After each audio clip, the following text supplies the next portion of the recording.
ఊది మహిమ, తేలుకాటు, ప్లేగు జబ్బు, జామ్నేరు లీల, నారాయణరావు జబ్బు, బాలగోవా సుతార్, అప్పాసాహెబ్ కుల్కర్ణి, హరిబాబు కార్నిక్.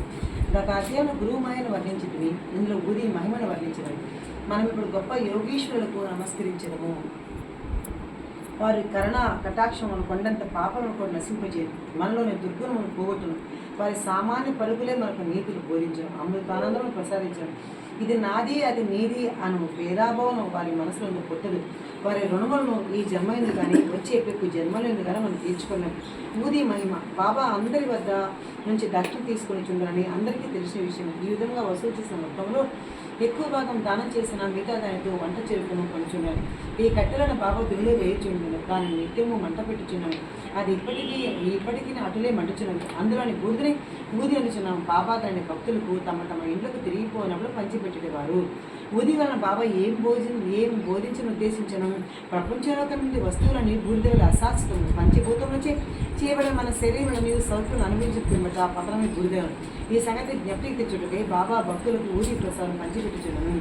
ఈ ఊది వలనే బ్రహ్మము నిత్యమనియు, ఈ జగత్తు అశాశ్వతమనియు, ప్రపంచంలో గల బంధువులు కానీ, కొడుకు కానీ, తండ్రి కానీ, తల్లి కానీ మనవారు కారని బాబా బోధించను. ఈ ప్రపంచంలో మనం ఒంటరిగా వచ్చేది, మేము ఒంటరిగానే పోయారు. ఊది అనేక విధముల శారీరక మానసిక రోగులు బాగు చేయొచ్చును. భక్తుల చెవులు బాబా ఊది ద్వారా దక్షిణ ద్వారా నిత్యానిత్యములు గల తారతమ్యులు అనిత్యమైన దాని యందు అభిమాన రాహిత్యము గంట మృతవరి వినిపించుచున్నాను.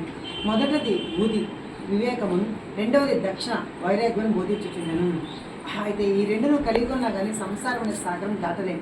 అందుచే బాబా అడిగి దక్షిణ తీసుకొనిచున్నాను. సిడి నుంచి ఇంటికి పోనప్పుడు భక్తులు ఊదియే ప్రసాదం గెలిచి కొంత నుదుటిపై రాసి వరదహస్తమును తన వారి శిరసపై ఉంచుచున్నాను. బాబా సంతోషంతో ఉన్నప్పుడు పాడుచుండేవారు. పాటలతో ఊది గురించి ఒకటి పాడుచుండే. దాని పల్లవి కళ్యాణ రామారమ్మ, గోనెలతో ఊది నీతే తెమ్మ, కళ్యాణ రామారమ్మ, గోనెలతో ఊది నీతే తెమ్ము అని బాబా దీన్ని చక్కని రాగంతో మధురముగా పాడుచుండేవాడు. ఇది అంతయు ఊది యొక్క ఆధ్యాత్మిక ప్రాముఖ్యము. దానికి భౌతిక ప్రాధాన్యం కూడా కలదు.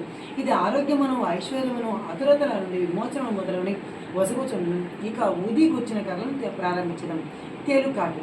నాసిక్ నివాసి నారాయణమూర్తి రామ్జాని అనతులు బాబా భక్తుడు. అతడు రామచంద్ర వామన్ మోదక్ అని బాబా భక్తుని వద్ద ఉద్యోగం చేయించున్నాడు. అతడు ఒకసారి తన తల్లితో షిరిడీకి పోయి బాబాను దర్శించాడు. అప్పుడు స్వయంగా బాబా అతడు మోదక్ సేవను మాని తన సొంతంగా వ్యాపారం పెట్టుకున్నవారని చెప్పాను. కొన్ని దినముల తర్వాత బాబా మాట అసత్యమైంది.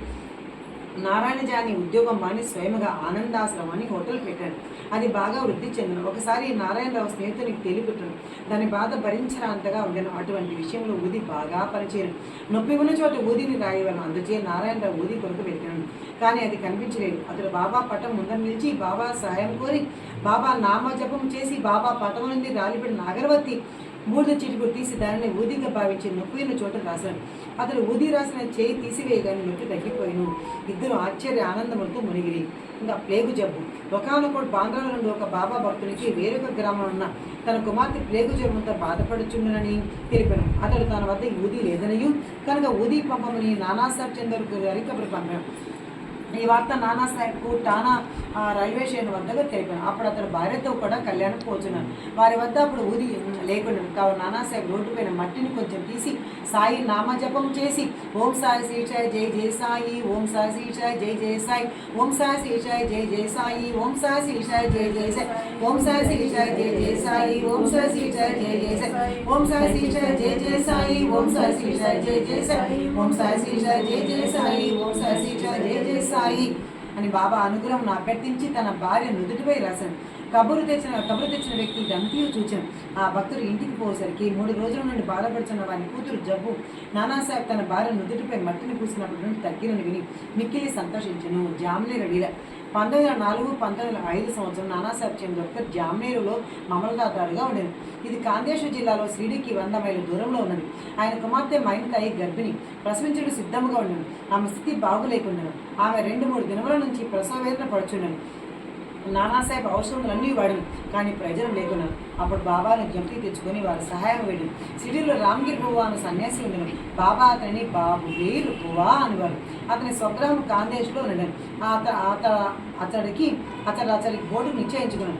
బాబా అతన్ని పిలిచి మార్గమధ్యంలో జామునీలు కొంత విశ్రాంతి తీసుకొని నానాసాహెబ్కు ఊదిని హారతి పట్టును ఇమ్మన్నాడు. తన వద్ద 2 రూపాయలు ఉన్నవనియు అవి జల్గాం వరకు రైలు టికెట్ సరిపోననియు కాబట్టి జల్గాం నుండి జామునేర్ కోటకు సుమారు 30 మైల్ ధనము లేదని రామగిరి బాబా చెప్పాడు. అన్నయ్యో సరిగా అమరుడు కానా అతడు కలత చెందిన అవసరం లేదని బాబా పలికాను. శ్యామాన్ని పిలిచి మాధవ వార్త రచించిన హారతిని విరాయమన్నాడు. హారతి పాటను ఊదిని రామగిరి బాబాకి ఇచ్చి ఆ పాట ఏంటంటే ఆరతి సాయి బాబా సౌఖ్యదాన జీవ చరణారజతాలి దేవత సావిసావ భక్తావిసావ ఆరతి సాయి బాబా అనేది ఇక్కడ రాశాడు. అయితే హారతి పాటను ఊదిని రామగిరి బాబాకి ఇచ్చి నానాసాహెబ్కి అందజేయమన్నాడు. బాబా మాటలపై ఆధారపడి రామగిరి బాబా షిరిడీ విడిచి రాత్రి 2:30 గంటలకు జల్గాం చేరాను. అచ్చటి చేరినప్పటి నుండి అతని చెంత 2 అనాలు మాత్రమే ఉండను. కాబట్టి కష్టదశలో ఉండను. అప్పుడు ఎవరో బాబగిరి బాబా ఎవరు అని కేక వచ్చింది. బువ్వ అచ్చడికి పోయి తానే అని చెప్పినాం. నానాసాహెబ్ పంపించినారని చెప్పుచు ఆ బంట్రోతు బువ్వను ఒక చక్కని టాంగా వద్దకు తీసుకుని పోయింది. దానికి 2 మంచి గురుములు కట్టి ఉన్నాను. ఇద్దరు అందులో కూర్చుండి బండి వదిలేవి. టాంగా వేగముగా పోయాను.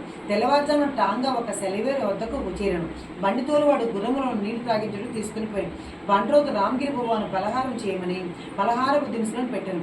గడ్డము మీసములు ఉన్న ఆ బంట్రోతు బట్టలు చూసి రామగిరి బువ్వ అతడు మహమ్మదీయుడని సంశయించి పలహారం తినిపడ్డాను.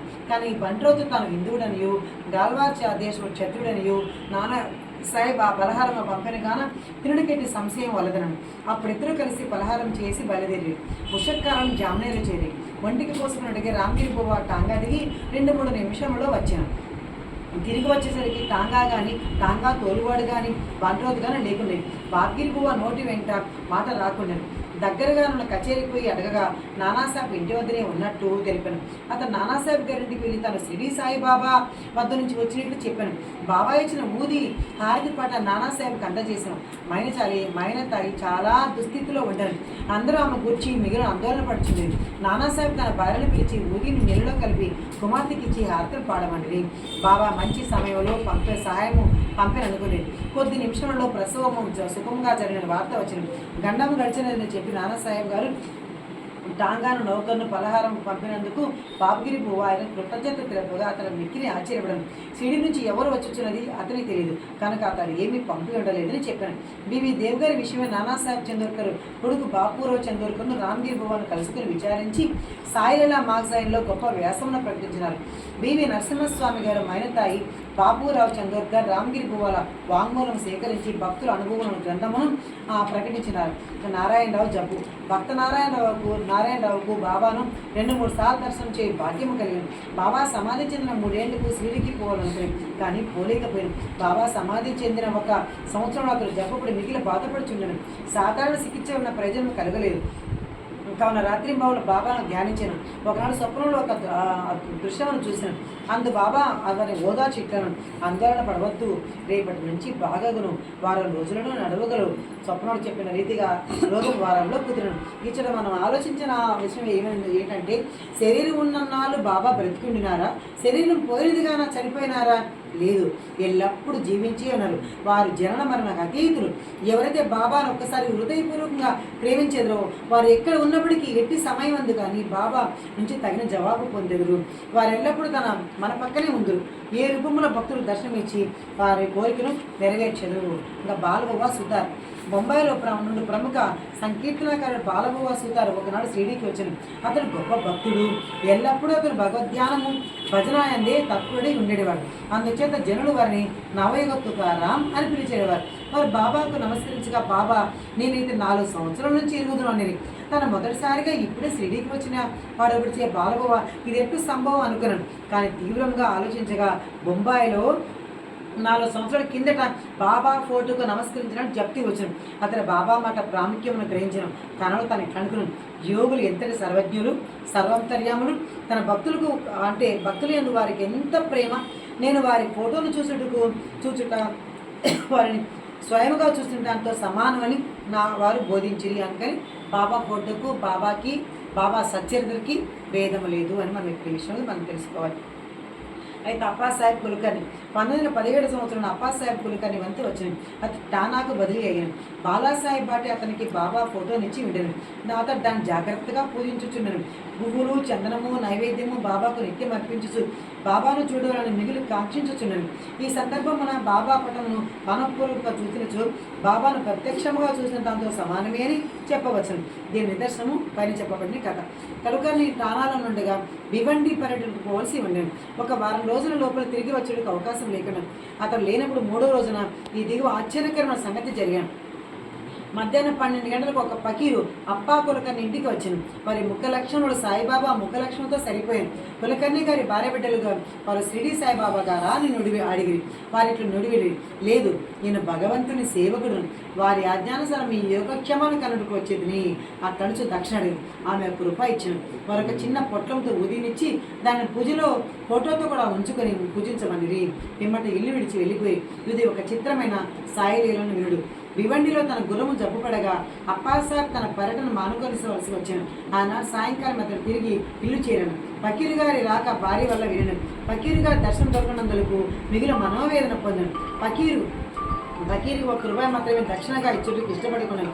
తాను ఇంటి వద్ద నుంచి 10 రూపాయలకు తక్కువ కాకుండా దక్షిణ ఇచ్చుచున్నాను. వెంటనే ఫకీరుని వెదుగుటకు బయలుదేరను. మసీదులోనూ తక్కిన చోట్లను భోజనం చేయకే వారి కొరకు వెలిగాను. అతని అన్వేషణ నిష్ఫలమైన ఇంటికి వచ్చి భోజనం చేశాను.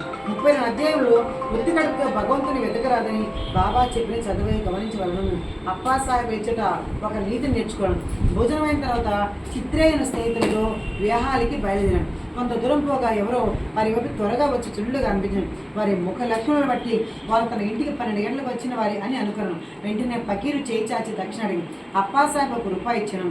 వారు తిరిగి అడగగా ఇంకనూ 2 రూపాయలు ఇచ్చాను. అప్పటికి అతడు సంతృష్టి చెందలేదు. అప్పాసాహెబ్ చిత్రే వద్ద నుంచి 2-3 రూపాయలు తీసుకుని ఫకీరుకి ఇచ్చాను. వారి ఇచ్చిన దక్షిణ కావాలన్నది. అప్పాసాహెబ్ వారింటికి రావాల్సిందిగా వేడుకున్నాను. అందరూ ఇల్లు చేరి అప్పాసాహెబ్ వారికి 3 రూపాయలు ఇచ్చాను. మొత్తం 9 రూపాయలు ముట్టాను. అప్పటి సంతృష్టి చెందక ఫకీరు ఇంకా దక్షిణ తెమ్మన్నాను. అప్పాసాహెబ్ తన వద్ద 10 రూపాయల నోటు కలుగుతున్నాను. ఫకీరు దాన్ని పుచ్చుకొని 9 రూపాయలు తిరిగి ఇచ్చివేసి అక్కడి నుండి వెళ్ళాను. అప్పాసాహెబ్ 10 రూపాయలు ఇచ్చేదిన కనుక ఆ మొత్తంలో తీసుకొని పవిత్రపరిచిన 9 రూపాయలు ఇచ్చివేశాను. 9 సంఖ్య చాలా ముఖ్యమైనది. అవి నవేద భక్తులు తెలియజేయను. బాబా లక్ష్మీబాయి సింధేకి 9 రూపాయల సమాధి ఆ సమయం ఇచ్చి ఉంది. అప్పాసాహెబ్ బాధ బూది పొట్లము చూశాను. అందులో పువ్వు రేకులు అక్షతలు ఉండను. కొంతకాలం పిమ్మట బాబాను శ్రీని దర్శించినప్పుడు వారి వెంట్రుక ఒకటి చిక్కాను. అతను ఊది పొట్టమును వెంట్రుకను ఒక తాయెత్తులో పెట్టి తన దండపై కట్టుకును. అప్పాసాహెబ్ ఊది ప్రభావమును గ్రహించను. అతను మిక్కిలి తెలివైన వాడు. అప్పటికి నెలకు 40 రూపాయలు మాత్రమే జీతము దొరుకుతున్నాను. బాబా ఫోటోను ఊదిని పొందిన తర్వాత 40 రూపాయలకి ఎన్నో రెట్లు ఆదాయం వచ్చాను. మంచి పలుకుబడి అధికారం లభించను. ఈ అలౌకికమైన కానుకలే కాక దైవభక్తి కూడా వృద్ధి పొందుచుండను. కావున బాబా ఊదిని పొంది భాగ్యము కలవారు స్నానం చేసిన పిమ్మట ఊదిని నుదుట రాసుకొని కొంచెం నీటిలో కలిపి బాబా పవిత్ర తీర్థంగా భావించి పుచ్చుకొనవలను. హరిబాబు కార్నిక్ టానా జిల్లా దహన గ్రామం నుండి హరిబాబు కార్నిక్ అని అతడు 1917 సంవత్సరాన గురుపౌర్ణమి నాడు షిరిడీకి వచ్చి బాబాను తగిన లాంఛనంతో పూజించడం, వస్త్రములు దక్షిణ సమర్పించడం. శ్యామా ద్వారా బాబా సెలవు పొంది మసీదు మెట్లు దిగను. అప్పుడు ఇంకొక రూపాయి బాబాకు దక్షిణ ఇవ్వాలని తోచి మసీదు మరల ఎక్కుచుండగా బాబా సెలవు పొందిన పిమ్మట తిరిగి వెనుకకు రారాదని నేను ఇంటికి బయలుదేరాను. మార్గ మధ్యం నాసిక్లో కాళారాముని మందిరం ప్రవేశించి దర్శనం చేసుకుని వెలుపలికి వచ్చుచుండగా నరసింహ మహారాజ్ అనే యోగి తన శిష్యులను విడిచి లోపల నుండి బయటకు వచ్చి హరిబాబు ముంజేతిని పట్టుకుని నా రూపాయి నాకు ఇమ్ము అని కన్నీకు మిగిలి ఆశ్చర్యపడాను. రూపాయిని సంతోషంగా ఇచ్చి సాయిబాబాను ఈ విధముగా తనివ నిశ్చయించుకొను. రూపాయి నరసింహ మహారాజ్ ద్వారా గ్రహించుకొనను. యోగేశ్వరులు అందరూ ఒక్కటే అనియు ఏకాత్మభావంతో కార్యములు అనుతనియు ఈ కథను తెలుపుచున్నది. 33వ అధ్యాయం సంపూర్ణ. 34